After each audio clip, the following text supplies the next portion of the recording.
So we just dropped the kids off in therapy, and it's just me and Cam.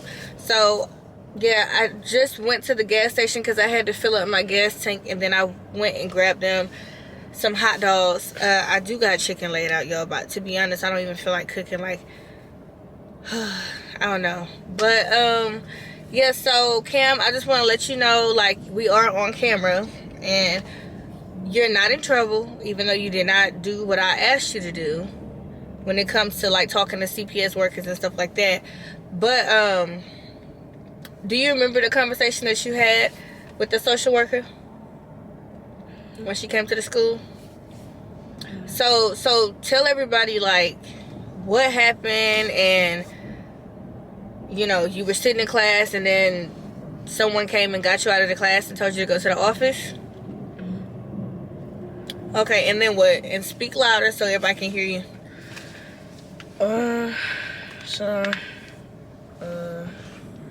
We had went to this room in the library.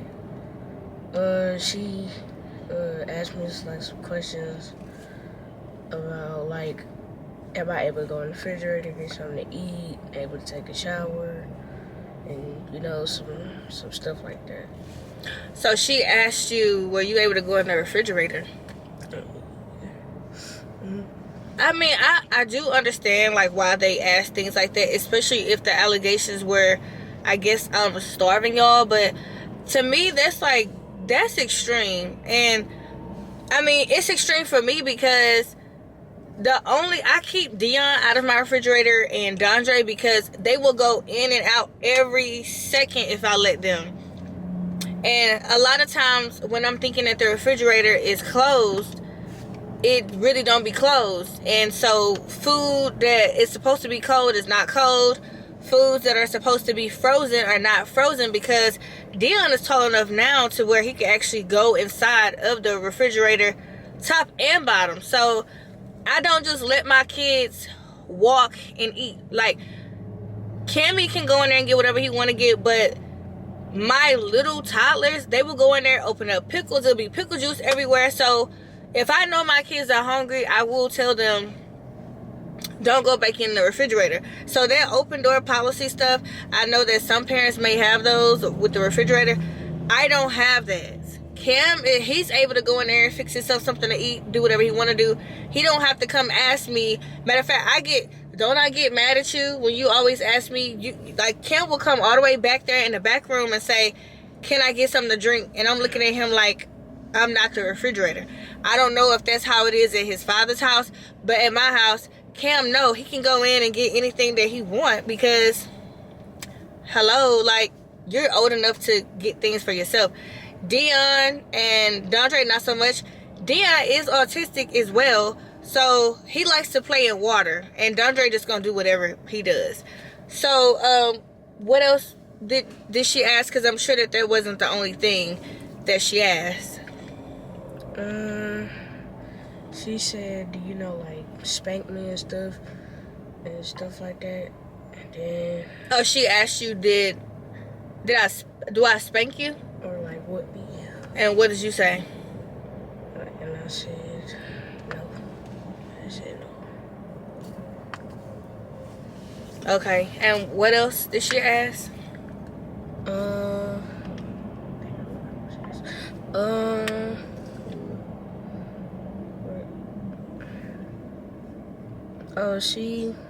I don't know why she asked this, but she said, do you, like, abuse me and stuff like that? And I had said no, because you don't never abuse us,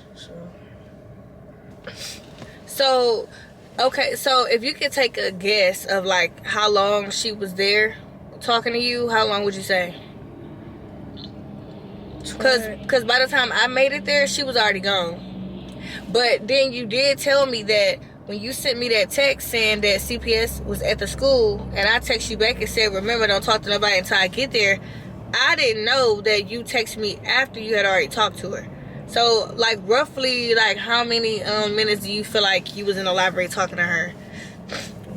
So, if I could take a guess, it was probably like 20, 25 minutes. Wow, that's a long time. I mean, so that means that she was asking you like several questions, like a lot of questions. So what was her main reason like for being there? Do you know? No, but if I could take a guess, did somebody must have lied and called CPS and told somebody, like, the line that said, you abuse us or something like that? That's probably what happened. Yeah, it does. Yeah, and I don't know. I gotta get to the bottom of it because I don't know. This is like it's stressing me out because I don't know. And I did call her twice. She didn't answer the phone. So, did she seem like she was intimidating? Did she seem like she? I don't know. Because I was told that I'm under investigation. So, did it seem like you were gonna be getting removed, or you and the kids are gonna be getting removed from the house? No. And then you said that she asked you, do you walk and eat cookies or something? Yeah, but I don't even eat cookies like that. Well, I don't know, y'all. Oh, sorry. Yeah, so he did tell me a little bit about it before I turned the camera on. I just wanted you guys to like hear it from him. I do feel like it's just very unfortunate that, you know, Cam, he's seen a lot. He's seen a lot, and I constantly tell him, like, when he turned 18, it's going to be his responsibility to go to therapy, because I'm not going to be able to force you to go to therapy anymore. And I am aware that my own actions, my own behavior could possibly contribute to him, you know, needing therapy for a really long time based off of what he's seen, and whether I've, like, yelled at him unintentionally because I was stressed out and going through a lot of stuff. Him also hearing constant crying and whining because I do have smaller kids. So I am aware of that, guys. But it could be a scary thing, you know, for a 12-year-old, especially getting pulled out of class in front of everybody. And then I'm sure the kids had questions when you got back to class. Yeah, but I just ain't said nothing. I just said nothing. Well, that's good. You know, it could be a scary feeling because, like, I mean, do you feel like, although I know the allegations are like, well, I don't really know what the allegations are because I haven't spoken to the lady yet, but do you feel like I abuse you and neglect you? No, because, you know, you doing things right. I don't see nothing wrong you doing. You know. Oh, that's good. That makes me feel good. I mean, I'm not the perfect parent. I am going to yell at you when I tell you to do something, especially if I have to tell you to do something 2 or 3 times and you're not listening. I'm going to yell. And I'll even go to the extent to say maybe even some cuss words will come out because I am going through a lot. And that's not saying that I'm taking it out on Cam or any of that. But, you know, like, parenting is one of the hardest jobs in the world. And it's unfortunate that this is like my 4th time being under investigation. It's a lot, y'all. I do want to apologize to you because when I got there, so this was the thing. When I got to Cam's school, so there's 2 different doors. On the left side, you go in and you sign in, you get a name tag. And on the right side, that's the side that the kids are supposed to come out of or go inside. And so Cam saw me walking up, guys, and he didn't know. And I'm like overprotective of my kids. Like, it's one thing for you to yell and talk crazy to my kid, like, and I'm not there. But what you're not gonna do is talk stupid to one of my kids and thinking that I'm not gonna say nothing, because guess what? You can't paddle me, and well, you can't paddle him either, because I signed those papers saying absolutely not. I'll whoop my kids before I let a teacher paddle my kid. Period. And that's another thing that I don't understand with CPS is they always want to know, like, do you whoop your kids? Like, do the school whoop my kids? Or can the school whoop our kids? If the school can whoop your kids with a big board, 3 swats. I can whip my kids. The reality of it is I try to avoid whipping my kids because I've seen a lot of abuse growing up, and I was abused growing up, so I try not to do that. I would rather yell to get my frustrations out, but yelling sometimes, actually yelling never works.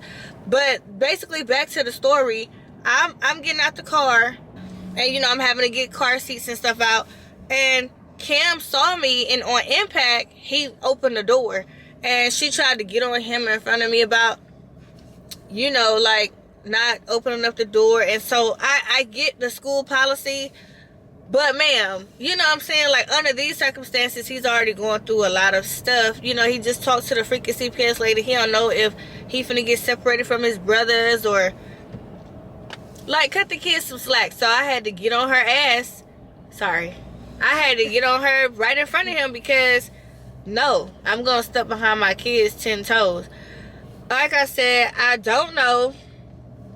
The day is like pretty much over. I don't have a missed call yet. I don't have a call back yet. I don't have a missed call. I don't have a voicemail, nothing. So I just kind of just gotta just weigh it out and see. And if I don't hear anything back tomorrow, then I guess I'm just gonna have to be forced to go up there and see what's going on.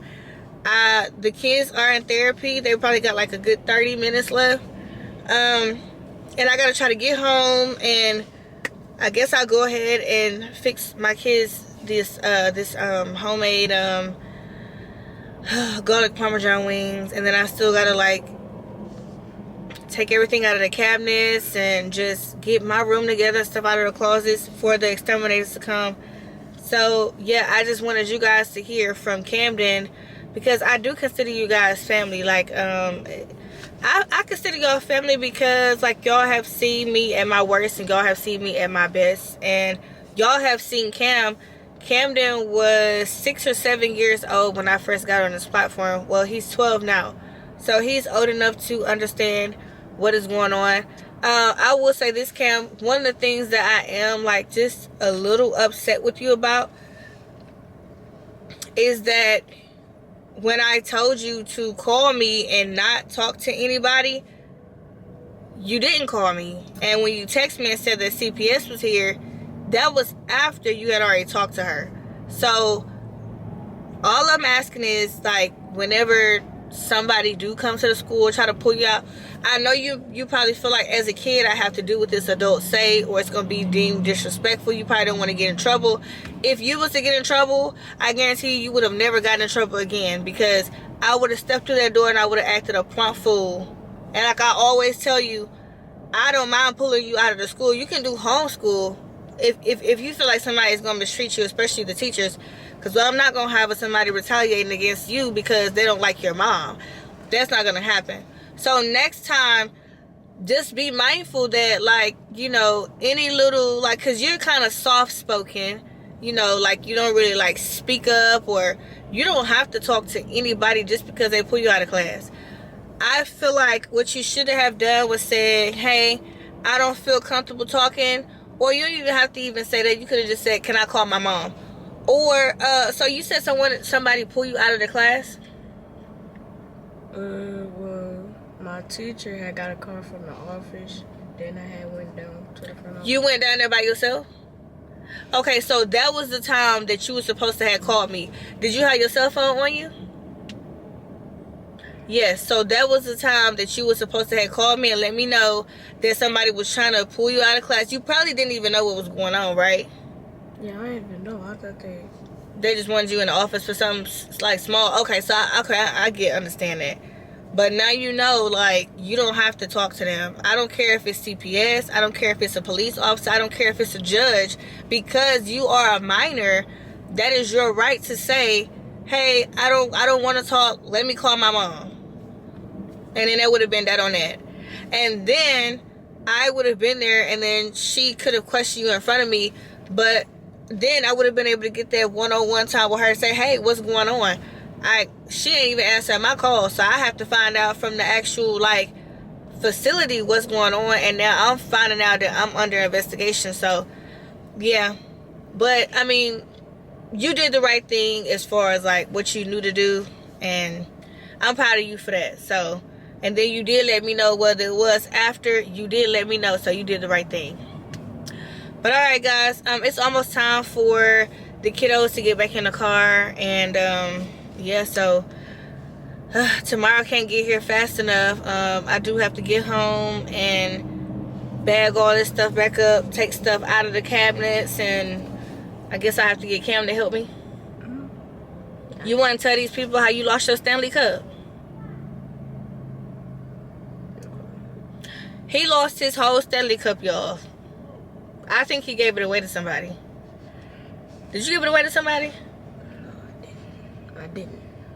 Oh, okay. Well, alright guys. I'm going to see y'all in another video.